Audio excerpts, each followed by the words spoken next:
ውድ ቻናላችን ቤተሰቦች እንኳን ወደ ቻናላችን በደህና መጣችሁ። አሁንም ሊቨርፑልን በተመለከቱ ዘገባዎች ተመልሼ መጥቻለሁ። በሰዓት የምንመለከታቸው የሬንስ ተከላካይ የሆነው ጄሬሚ ጃኮቴ ለሊቨርፑል ትክክለኛው አማራጭ ነው እየተባለ ይገኛል። እንደዚሁም ኢብራሂም ኮናቴን ሳቡዝ ላይንም የተመለከቱ ዘገባዎች ይኖሩናል። እስከ መጨረሻው ደቂቃ ድረስ አብራችሁን ቆይታችሁ እንድትከታተሉት በአክብሮት እጋብዛለሁ።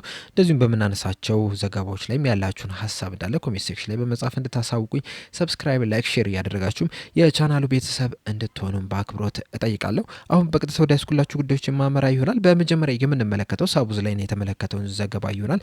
እንደሚታወቀው ሊቨርፑል ከብራይተን ጋር ባደረገው ጨዋታ 83ኛው ደቂቃ ላይ ተቀይረው መውጣቱ አይዘነጋም። ከዛ በፊት ግን ትንሽ ጉዳት ነገርም አጋጥሞት ነበረ። ዛሬ ላይ እንግዲህ የሃንጋሪ ጋዜጣ የሆነው ነማዛቴክ ስፖርት ይዞት በወጣው ዘገባ መሰረት ሳቡዝ ላይ የመጀመሪያ ምርመራ ዛሬ ተደርጎለት ነበረ። በዚህም ምርመራ ውጤት መሰረት ያን ያህል የከፋ ጉዳት አላጋጠሙም እየተባለ ይገኛል። ነገር ግን በቶተናም ጨዋታ ላይ መጮት ይችላሉ የሚለውን ነገር በእርግጠኝነት ለማወቅ ሁለተኛ ምርመራ ይደረግለታል ተብሏል። ይህ ለሊቨርፑል በጣም ጥሩ ዜና ነው። ምናልባት ጉዳቱ የቶተናም ጨዋታ ላይ ባያሰልፈው እንኳን ከዛ በኋላ ብዙ ጊዜ ከሜዳ አለመራቁ ራሱ ለሊቨርፑል በጣም ጥሩ ዜና እንዲሆን አድርጎታል። በተለይ በዚህ ሲዝን ለሊቨርፑል እያሳየውን ያለውን አቋም ከተመለከትን የዚህ ተጫዋች ሜዳ ላይ መኖር ለሊቨርፑል በጣም ከፍተኛ ጥቅም ይሰጣልና ለቶተናም ጨዋታ ላይ ከጉዳት ነጻ ሆኖ በቋሚነት ይጀምራል የሚልም ተስፋም አለ። የጉዳት ዜናን ካነሳን አይቀር ላለፉት 2-4 አካባቢ በጉዳት ምክንያት ከሜዳ ርቆ የነበረው ጀረሚ ፍሪምፖንግ በዚህ ሳምንት ከጉዳት አገግሞ ወደ ጨዋታ ይመለሳል እየተባለ ይገኛል። ምናልባትም ራሱ በቶተናም ጨዋታ ላይ ከቡድኑ ጋር አብሮ ወደ ለንደን ሊያቀና የሚችልበት እድል አለ እየተባለ ይገኛል። ይህም ለሊቨርፑል በጣም ጥሩ ዜና ነው። ምክንያቱም በዚህ ሰዓት መሐመድ ሳላህ ወደ አፍሪካ ዋንጫ ማቅናት ይችላል። ጆ ጎሜዝም በጉዳት ምክንያት በብራይተን ጨዋታ ላይ 26ኛው ደቂቃ ላይ ተቀይሮ ወጥቷል። ኮዲ ጋክፖም ጉዳት ላይ ነው የሚገኘው። ጓታሮ፣ ኤንዶ፣ ጆቫኒ ሊዮንም እነዚህም የመሳሰሉ ተጫዋቾችም በጉዳት ምክንያት የተለያዩ ጨዋታዎች እያመለጧቸው ነው የሚገኙና አንድም ተጫዋችም ቢሆን ከጉዳት አገግሟል ሲባል ለሊቨርፑል በጣም ጥሩ ዜና ነው የሚሆነው። በተለይ ጀረሚ ፍሪምፖንግ የራይት ባክ ላይ ከመጮቱም በተጨማሪ መሀል ላይ መጮት ይችላል።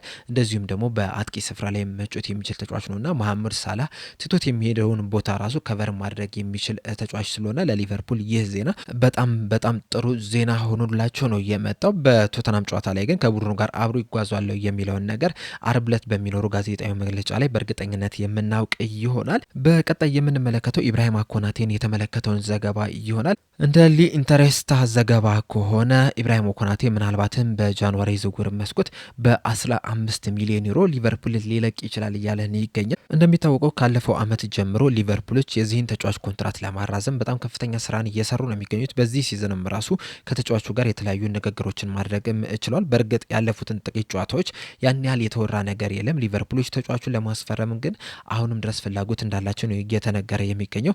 እናም በዚህ ሁኔታ ውስጥ ሊቨርፑሎች በጃንዋሪ ዝውውር መስኮት ይህንን ተጫዋች በ15 ሚሊዮን ዩሮ ብቻ ይለቁታል ተብሎ አይጠበቅም። ምናልባት እንኳን በሊቨርፑል ቤት የሚያቆየውን ኮንትራት ባይፈረምም እንኳን ይህንን ተጫዋች በ15 ሚሊዮን ዩሮ ከሚያጡት ይልቅ በነጻ ቢያጡት የሚመርጡ ይመስለኛል። በተለይ ደግሞ በዚህ ሰዓት የሊቨርፑል የመሀል ተከላካይ ስፍራ ሳስቶ ነው የሚገኘው። ቨርጅል ቫንዳይክና ኢብራሂም ኮናቴ ብቻ ናቸው ሲኒየር ተጫዋቾች ያሉት። ጆቫኒ ሎዌንም ተጎድቷል። እንደዚሁም ጆ ጎሜዝም ጉዳት ላይ ነው የሚገኘው እና እንደዚህ በሆነበት ሰዓት ይህንን ተጫዋች በጃንዋሪ ዝውውር መስኮት ይሸጡታል ተብሎ አይጠበቅም። ምንም እንኳን ሊቨርፑሎች በጃንዋሪ ዝውውር መስኮት ሁለት ተከላካዮችን ቢያመጡ እንኳን ኢብራሂም ኮናቴን በጃንዋሪ ዝውውር መስኮት ይሸጡታል ተብሎ አይጠበቅም። የፈለገ 15 አይደለም ከዛ በላይ ቢያቀርቡ ራሱ በጣም አሳማኝ ገንዘብ እስካላቀረቡ ድረስ ሊቨርፑሎች ይለቁታል ተብሎ አይጠበቅም። ከጥቂት ሳምንታት በፊት በወጡት ዘገባዎች መሰረትም እንግዲህ ሪያል ማድሪዶችም ይህንን ተጫዋች ላይ ያላቸውን ፍላጎት እንደተዉ ተነግሯል። በእርግጥ አሁንም ፒኤስጂ እና ባየር ሙኒኮች ይህንን ተጫዋች ለማስፈረም ፍላጎት አላቸው እየተባለ ይገኛል። በተለይ ደግሞ ባየር ሙኒኮች አፓሚካኖ በባየር ሙኒክ እንደማይቆይ እየተነገረ ነው የሚገኘው። በዛሬው ዕለት ፉት መርካቶ ይዞት ወጣው ዘገባ መሰረት አፓሚካኖ በእርግጠኝነት በባየር ሙኒክ አይቆይም ነው እያለን የሚገኘውና በዛ ምክንያት አፓሚካኖ ትቶት የሄደውን ቦታ በኢብራሂም ኮናቴ ለመተካት አስቧል እየተባለ ይገኛል እና ምናልባትም ከኢብራሂም ኮናቴ ተወካዮች ጋር ከጃንዋሪ ጀምሮ ንግግርም ሊያደርጉ የሚችሉበት እድል አለ። በተለይ ደግሞ በሊቨርፑልና በኢብራሂም ኮናቴ መካከል የሚደረገው ድርድር በተፈለገው መንገድ የማይሄድ ከሆነ ከሌሎች ክለቦች ጋር ሊያወራ የሚችልበት እድል አለና በዚህ ሰዓትም ቅድም እንዳልኳቸው ፒኤስጂ እና ባየር ሙኒኮች ፍላጎት አላቸው እዚህ ተጫዋች ላይ። አንዳንድ ዘገባዎች ኢንተር ሚላንም እዚህ ተጫዋች ላይ ፍላጎት አላቸው የሚል ነገር እያወጡ ነው የሚገኙት። ነገር ግን የፒኤስጂ እና ባየር ሙኒክን ያህል ግን እየተነገረ አይደለም የሚገኘውና ምናልባትም በሊቨርፑል ቤት የሚያቆየውን ኮንትራት ካልፈረመ ከሁለቱ ወደ አንዱ ክለብ ሊያቀና የሚችልበት እድል ሰፊ ነው እየተባለ ይገኛል። እናም አሁንም ውሳኔው በኢብራሂማ ኮናቴ እጅ ስር ነው የሚገኙና በቀጣይ በሊቨርፑል ይቆያል፣ ወደ ፒኤስጂ ያቀናል ወይስ ወደ ባየር ሙኒክ ያቀናል የሚለውን ነገር እንግዲህ ጊዜ የሚፈታው ነገር ነው የሚሆነው። በእናንተ ሀሳብስ ወደ የትኛው ክለብ የሚቀላቀል ይመስላችኋል? ሀሳባችሁን እንዳለ ኮሜንት ሴክሽን ላይ በመጻፍ አሳውቁኝ። በመጨረሻ የምንመለከተው ሊቨርፑሎች በዚህ ሰዓት እንግዲህ የተከላካይ እጥረት አለባቸው። በተለይ ደግሞ የመሀል ተከላካይ ስፍራው በጣም ሳስቶ ነው የሚገኘው። በዚህ ሰዓት ተፈጥሯዊ የመሀል ተከላካይ ስፍራ ተጫዋቾች ያሉት ሁለት ብቻ ናቸው፣ ቨርጅል ቫንዳይክና ኢብራሂማ ኮናቴ ናቸው። በብራይተን ጨዋታ ላይ ጆ ጎሜዝ ተጎድቶ መውጣቱ አይዘነጋም። እናም የሱ መጎዳት የመሀል ተከላካይ ስፍራውን የበለጠ እንዲሳሳ አድርጎታል። ከመሀል ተከላካይ ስፍራው በተጨማሪም ደግሞ የቀኝ ክንፍ ተከላካይ ቦታው ራሱ በጣም የሳሳ ነው። ምክንያቱም ደግሞ በዚህ ሲዝን ሊቨርፑሎች 6 የሚደርሱ ተጫዋቾችን እዛ ቦታ ላይ አፈራርቆ መጫወት ይችላል። እነዚህን ስንመለከት ጀረሚ ፍሬምፖንግ፣ ኮነር ብራድሊ፣ ጆ ጎሜዝ፣ ሳቡዝ ላይ ከርትስ ጆንስ እንደዚሁም ደግሞ ዋታሮ ኤንዶ እዛ ቦታ ላይ መጫወት ችሏል። ይህም የሆነበት ምክንያት ደግሞ በዋነኝነት ጀረሚ ፍሬምፖንግም ኮነር ብራድሊም በተለያዩ ጨዋታዎች ላይ የተለያዩ ጉዳቶች አጋጥሟቸዋልና ከዚህ በኋላ የሚያመጧቸው ተከላካዮችም ቢያንስ እዛ ቦታ ላይ መጫወት የሚችሉ ተጫዋቾች መሆን መቻል አለባቸው። ለምሳሌ ማርክ ጌ በሊቨርፑል ቤት በጣም የሚፈለግ ተጫዋች ነው። እሱም እንግዲህ በመሀል ተከላካይ ቦታ ላይ መጫወት ይችላል። እንደዚሁም ደግሞ ወደ ክንፍም ወጥቶ መጫወት የሚችል ተጫዋች ነው እና እሱም ቢያመጡት ቀዳሚ ተመራጭ ነው። ነገር ግን ደግሞ ከነዚህ እስካሁን ድረስ በስፋት ከተጠቀሱ ተጫዋቾች በተጨማሪም እንግዲህ በዚህ ሰዓት ላይ ጀረሚ ጃኮታም ለሊቨርፑል ጥሩ ተጫዋች መሆን ይችላል እየተባለ ይገኛል።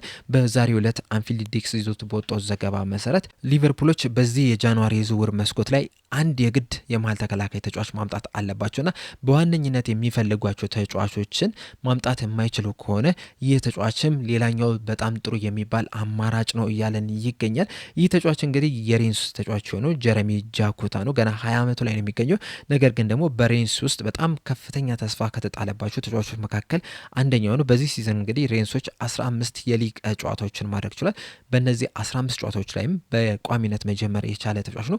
በእርግጥ ከነዚህ 15 ጨዋታዎች ላይ 1-2 ጨዋታ ላይ መጥፎ የሚባል እንቅስቃሴ ማድረግ ችሏል። በተለይ ደግሞ በፒኤስጂ 5-2 ሲሸነፉ 73ኛው ደቂቃ አካባቢ በቀይ ካርድ መውጣት ችሏል። ከዛ ውጭ ግን በጣም ጥሩ የሚባል እንቅስቃሴን የሚያደርግ ተጫዋች ነው።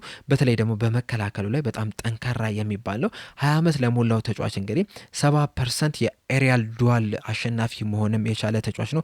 ከዚህ በተጨማሪም ደግሞ በመከላከል ደረጃ ያሉትን እስታቶች ስንመለከተው በኢንተርሰፕሽን 96 ፐርሰንታይል ውስጥ ያለ ተጫዋች ነው።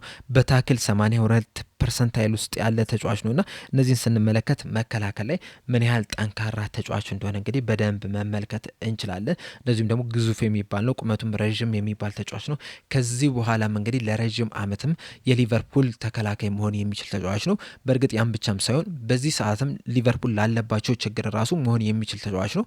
በመሀል ተከላካይነትም መጫወት ይችላል፣ በቀኝ ክንፍ ቦታም መጫወት የሚችል ተጫዋች ነው። እናም ሊቨርፑሎች በጃንዋሪ የዝውውር መስኮት ይህንን ተጫዋች ቢያስፈርሙት በቀጥታ ስኳድ ውስጥ መግባት የሚችል በቋሚነትም መጀመር የሚችል ተጫዋች መሆን ይችላል። ከዛ በተጨማሪም ግን የረዥም ጊዜ የሊቨርፑል የመሀል ተከላካይ ስፍራ ተጫዋች መሆን የሚችል ተጫዋች ነውና ሊቨርፑሎች እንግዲህ በክረምት የዝውውር መስኮት አብዛኞቹን ያመጧቸውን ተጫዋቾች ስንመለከት ገና ወጣት የሚባሉ ናቸው። ሚሎስ ኪርኬዝን ብንመለከተው፣ ሂጉ ኤኪቲኬን ብንመለከት፣ ጀረሚ ፍሬምፖንግ፣ ፍሎሪን ቪርስን ብንመለከታቸው ገና ወጣት የሚባሉ ተጫዋቾች ናቸውና ጀረሚ ጃኮታን ብናመጣው ራሱ ከነዚህ ጋር አብሮ ማደግ የሚችል የረዥም ጊዜ የሊቨርፑል የተስፋ የሚጣልበት ተጫዋች መሆን ይችላልና ለረዥም ጊዜ መሆን ይችላል፣ ለአጭር ጊዜ መሆን የሚችል ተጫዋች ስለሆነ ሊቨርፑሎችም ይህንን ተጫዋች እንደ አንድ አማራጭ መያዝ መቻል አለባቸው። ሌሎቹ ካልተሳኩ ይህንን ተጫዋች ለማስፈረምም በቀጥታ እንቅስቃሴ ማድረግ አለባቸው። ይህ ተጫዋች እንግዲህ ልክ እንደ ኢብራሂማ ኮናቴ ሁላ ከኳስ ጋር ያን ያህል ምርጥ የሚባል ተጫዋች አይደለም።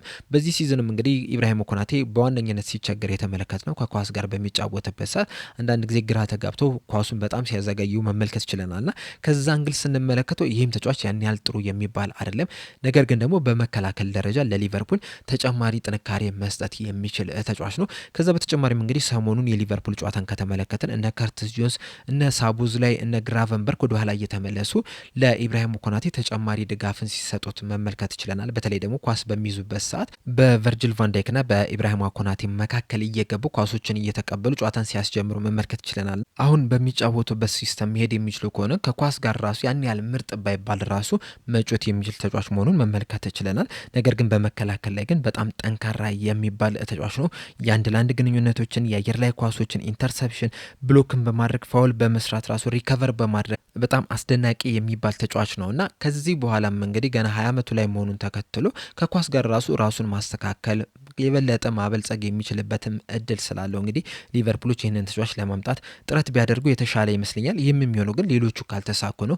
በዋነኝነት የሚፈልጉ ተጫዋቾች የማይሳኩ ከሆነ ከዛ በኋላ ይህንን ማምጣት ያን ያህል የሚጎዳ አይመስለኝም። ሊቨርፑሎችም እንግዲህ ከዚህ በኋላ ሁለት ተከላካይ የግድ ማስፈረም ያለባቸው ይመስለኛል። ምክንያቱም ጆ ጎሜዝ በሊቨርፑል ያለው ቆይታ አጠራጣሪ ነው። ምክንያቱም በተደጋጋሚ እየተጎዳ ነው የሚገኘውና ይህ ሲዝን ካለቀ በኋላ በሊቨርፑል ይቀጥላል ብዬ አልጠበቅም። ስለዚህ እሱን የሚተካ አንድ ተጫዋች ያስፈልጋል።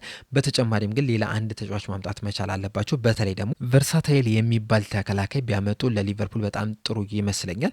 ወይ ወደ ቀኝ ወይም ደግሞ ወደ ግራ ክንፍ እየሄደ ያንን ቦታ ከቨር ማድረግ የሚችል ከዛ በኋላ ጀረሚ ፍሬምፖንግን የቀኝ ክንፍ አጥቂ ማድረግም የሚቻል ይሆናልና እንደዚህ አይነት ተጫዋቾችን ቢያመጡ ለሊቨርፑል ከፍተኛ ጥቅም ይሰጣል ብዬ አስባለሁ። በእርግጥ እንደ አንዳንድ ዘገቦች መሰረት ከሆነ ሊቨርፑሎች ብቻ አይደሉም እዚህ ተጫዋች ላይ ፍላጎት ያላቸው፣ ሪያል ማድሪዶችም ይህንን ተጫዋች ሲከታተሉት ነበር እየተባለ ነው የሚገኘውና ምናልባት ሊቨርፑሎች ይህንን ተጫዋች ለማስፈረም በሚንቀሳቀሱበት ሰዓት እንግዲህ ከሪያል ማድሪድ ፉክክርም ሊገጥማቸው የሚችልበት እድል አለ እየተባለ ይገኛል። እንደ ትራንስፈር ማርኬት ዘገባ ከሆነ እንግዲህ ማንኛውም ክለብ ይህንን ተጫዋች ማስፈረም የሚፈልግ ከሆነ በትንሹ 20 ሚሊዮን ዩሮ ማውጣት አለበት እየተባለ ይገኛል። ነገር ግን በጃንዋሪ ዝውውር መስኮት መሆኑን ተከትሎ እንደዚሁም ደግሞ በሬንስ የሚያቆየው እስከ 2029 ድረስ የሚቆይ ኮንትራት ስላለውም ጭምር ምናልባትም ከዚህ የበለጠ ሂሳብን ሬንሶች ሊጠይቁ የሚችሉበት እድል አለ እየተባለ ይገኛልና ሊቨርፑሎች በጃንዋሪ ዝውውር መስኮት የትኛውን ተከላካይ ተጫዋች ያመጣሉ? ይህንን ተጫዋችስ የሚያመጡ ከሆነ እስከ ስንት ድረስ ለመክፈልስ ፈቃደኛ ናቸው የሚለውን ነገር እንግዲህ